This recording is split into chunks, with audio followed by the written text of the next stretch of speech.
Hey, what's going on, guys? This is Cameron. Hey, I hope you guys are doing all right. I know this is kind of a crazy time for everybody with the coronavirus and everybody being quarantined and everything. So I really just wanted to start this off by saying if you've experienced loss or anything crazy during this time, I just want to say I'm praying for you. And I know this is just kind of a crazy time for everybody. This hasn't been easy for me at all. And I just wanted to, get on here because I know that there's a lot of people that are hurting right now, and people don't really know what's going to happen. We don't know what's going to happen tomorrow. We don't know what's going to happen in 2 weeks from now. A lot of people are out of work. This hasn't been easy for anybody. But I did just want to get on here and tell to you a little bit about my story. And, I know if you follow me at all, you see some of the stuff that I post about, God and faith and, following Jesus and all these things. And a lot of times it's a lot different than what a lot of other people are telling you to do. But I just wanted to get on here and just kind of tell you a little bit about my story. And just because I was really just had kind of an average story, like I wasn't, some special guy. I never thought I was called to even talk about this kind of stuff. But, I just wanted to talk to you about how kind of God flipped the script on me in my life, especially, about a year ago. So I just wanted to touch on that. I'm going to just talk to you a little bit about that and then just kind of wish you just kind of give you some encouragement at the end, just some words of encouragement, and then also just and just kind of hop off here because I know you got 100 things going on today and rather than listen to me. So I just wanted to get on here real quick, and I know this is kind of a crazy time. This is the craziest time I've ever lived through, and I know our parents have never lived through a time like this either. But about a year ago, about in January, I'd always kind of been somebody who my parents went to church. My family went to church. I went to church. It wasn't like a huge part of my life. In high school and especially in college, it was just kind of, oh, okay, yeah, I got to go because my dad says I have to go to church, which I know a lot of people are probably in that boat. And about a year ago, it was January 2019. I remember I was just going to church with my parents on Sundays. I've grown up in Northern Kentucky, if you don't know that about me, and went to college at Cincinnati at Xavier. And so what I did was I went to a church called Seven Hills, which is in Northern Kentucky. I also have attended and volunteer currently at Crossroads. And I went there in college and still actually go there as well. So I go to both. But basically what happened for me was I went with my parents. I would go to church with my family every Sunday. That was kind of how we were raised. My grandpa was a pastor. And so my one Sunday, this was January 2019, and one Sunday I'm coming in, it's the Seven Hills, and it's in Northern Kentucky, and I'm walking in with my mom, my dad, and I think I was walking in, and I was going in there, and this guy, Eric, I don't know if I want to call him out, but his name's Eric. I'm not going to tell you who it is, but his name was Eric, and he basically came over to me, and he's like, "Hey, man, I've known Eric from the gym, really nice guy. He was always encouraging me to, check out the church and everything. And I remember he asked me, and keep in mind, I'm with my parents at this point, and he asked me, he goes, "Hey, do you want to check out our small group?" And immediately all these thoughts come to my mind. I'm like, no, I don't. Two, they're weird. And three, this isn't really, this isn't my gig. I just go because, my parents told me to go and feels good, but getting involved, yeah, not really my jam.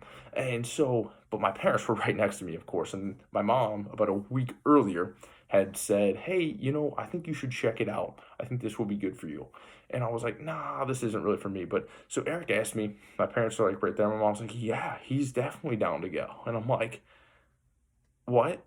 And, just that look you give your mom.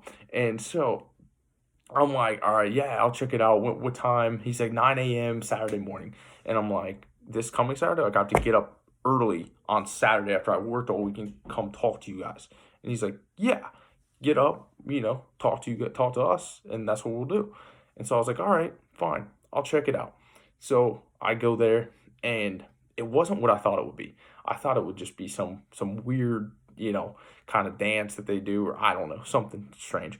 And I just, I was with them, and they really started talking to me, about God and what just kind of these stories that most people don't have, right? One kid was like, "I was this close to putting a bullet through my head, but I didn't do that. And I remember when he said that to me, and I was like, what? Like what's going on? And so like all these stories that were like they moved me, and I was like, none of my friends in college and high school, we never had conversations like this. Like nobody ever, at least for guys, nobody talks about that. Nobody talks about a story that really changes you, or that that moves you in the right in an emotional way very often. And I remember he started telling me this story, and he told me about his life, and I just kept coming back, and I kept going for about 3 or 4 months, and I kept going to this small group, and I was like, oh, okay, like maybe this is something that I should do. And I just kept coming back, and I was like, I just kept getting more and more, and I felt that I was changing, like things were changing, like I wasn't doing some of the same things that I was doing. I was still like partying, having a good time, but I wasn't doing it as much. I was just slowly, I felt myself start to change. And so fast forward to about Easter last year, this pastor comes in, and his name's Bill Shear. I probably mentioned to you him on my story for a long time. He's at Guts Church, Guts pastor. It's kind of funny, but he gets up. He's a guest speaker at Seven Hills, and I've never heard a pastor like this guy in my whole life. And he goes, "Don't call me pastor. That's weird." And I'm like, "Yeah, okay, I won't call you that." But anyway, he goes up there, and he just starts telling me, like, he's like, before I met God, he's like, I was a really good sinner. He's like, I was a class A sinner, like I was a really good one. And I was like, yeah, man, me too. Like that's what I was. And so I just kept listening to him, and he just told his story, and he was the most bold, out there kind of preacher I've ever heard in my life. And it really just sparked something in me that I've never felt in my life. And I'm like sitting in the back, and then you look at this, if you know our church at all, there's a bunch of people that sit on the lower level, and then it's stadium level seating all the way to the back. And I'm on like the back row because I'm just there by myself. For some reason, my parents were with me that day, but I just went. As I think a friend was like, "Hey, you want to check it out today?" And I'm like, "Yeah, whatever. Let's do it." And I remember he's up there, he's talking, he's telling me about his story and his life. And I remember he's like, that time when churches ask you to raise your hand if you give your life to Jesus. And I don't know if you're Catholic or what you are, but basically, they'll pray for you, and then you raise your hand if you give your life to Jesus. And that's kind of how it works. And so he's like, everybody peaks during that time. Nobody really actually, nobody ever actually doesn't look. And so he goes, we got a church full of peakers. So what we're going to do is we're going to have an altar call, or we're going to have a fist fight. So which one do you guys want? And I was like, all right, like, what is this? And so I'm sitting in the back, like just me. And I remember he's just going on doing his thing. And he's like, I'm looking for people to come up here. And about like 10 or 12 people come up. And I'm like, oh, good. Okay, cool. He got his people. And then he goes, and by the way, I'm looking for one more person. And I'm in my head, and I'm just like, no, like this isn't me. Like that's not me. Like I'm just a normal guy. Like, but something in my head was like, hey, go up there, go up there. And I'm like, no, no, no, that's not me.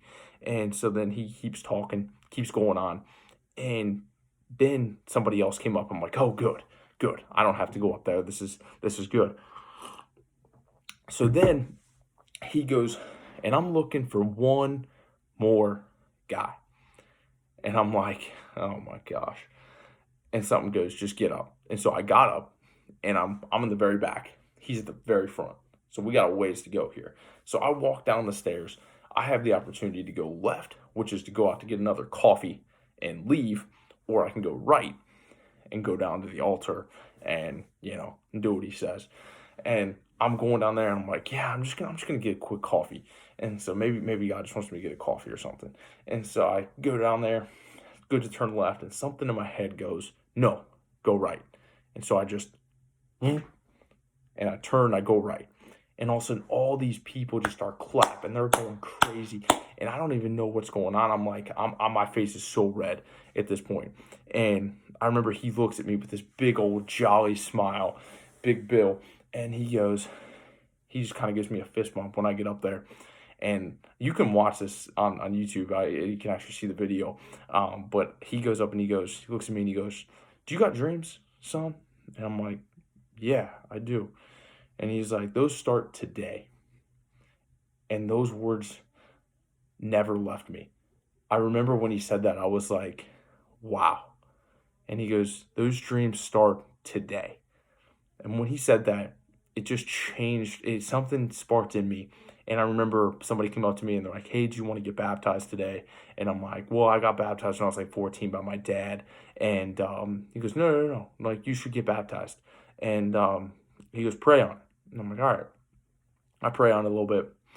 And so something said, yeah, go for it. And so a friend of mine baptized me. And yeah, so about last Easter was when my life started to change. And I remember from that point on, I remember God just challenging me, like, because I would, instead of, do things before bed that I shouldn't be doing, I would try to pray before I went to bed. And I remember just talking to God and just being like, God, this is crazy. I remember he would put things on my heart and he would say, I want you to do this. I want you to do this. And like slowly, like all my friends had, a lot of my friends didn't really have an interest in the church or anything like that. Maybe, people I went to small group with did, but a lot of my friends I hung out with high school, college, like they had no interest. And I was like, this is weird. Like they're going to think I'm just a freak. And God's like, no, I'm going to use you.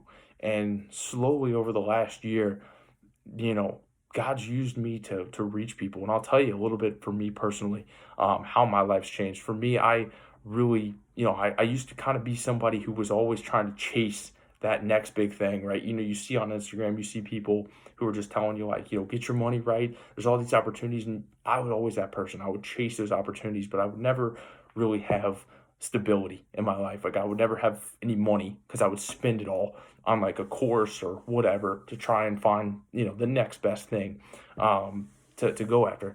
And I remember, God's like, no, just do good in the places that I have you at right now.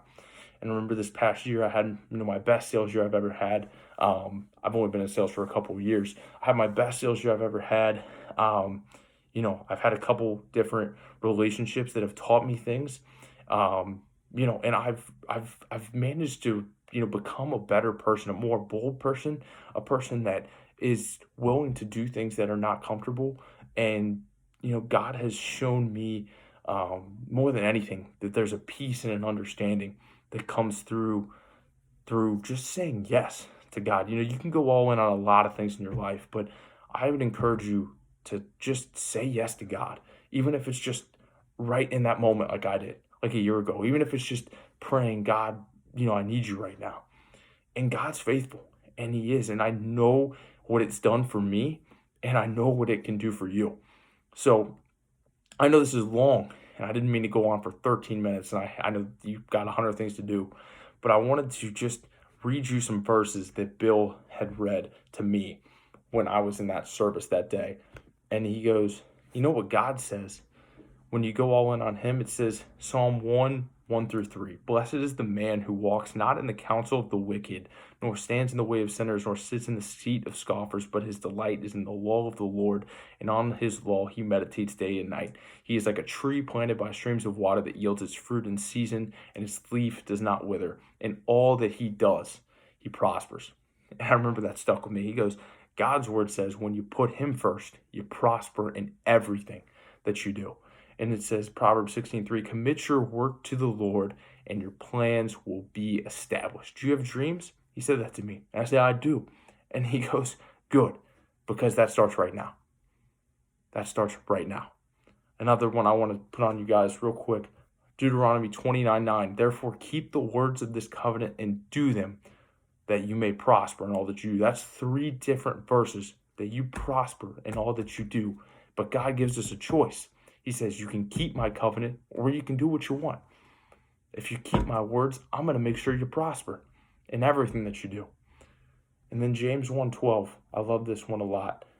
He says, blessed is the man who remains steadfast under trial, for when he has stood the test, he will receive the crown of life, which God has promised to those who love Him. That's something that we don't talk about anymore. Nobody talks about what happens when you die. Nobody talks about that because it's not comfortable. Nobody wants to think about that. And especially right now with the COVID-19, everything that's going on in the world. right now is the time to get your life right with Jesus, because if you don't, there's serious consequences post your life on earth, even if you do nothing. But I want to encourage you that Jesus loves you. He loved me all through my freaking bad 6, 12, whatever years that I was away from him. And I just want to encourage you to just take a chance. Even if, it's not a popular decision, you know what? Jesus died for you, And I think that here's another one right here. It says Deuteronomy 8:18, you shall remember the Lord your God, for it is he who gives you the power to get wealth, that he may confirm his covenant that he swore to your fathers as it is this day. A lot of people tell you to what? Get your money right first. Get your money right first. But I'm telling you, get your faith right first, and then the money stuff comes after that. Like everything will come. But you'll be at peace eternally when you choose to put God first. Because not only do you reap eternally, but you're going to reap in this life because you prosper in all that you do. And the last thing is John 14:12, when Jesus says, for all who believe on the Son will have eternal life. It says, truly, truly, I say to you, whoever believes in me will also do the works that I do, and greater works than these will he do, because I'm going to the Father. So, long story short, I know this video was kind of long. I know this may not be a popular video, but I want to encourage you to just, if you've never done church before, I know there's a lot of friends who don't really want to take that step. I would encourage you right now to just give it a chance. If nothing else, give it a chance right now. You have nothing to lose. God's saying, I want you in. I want to be in your life.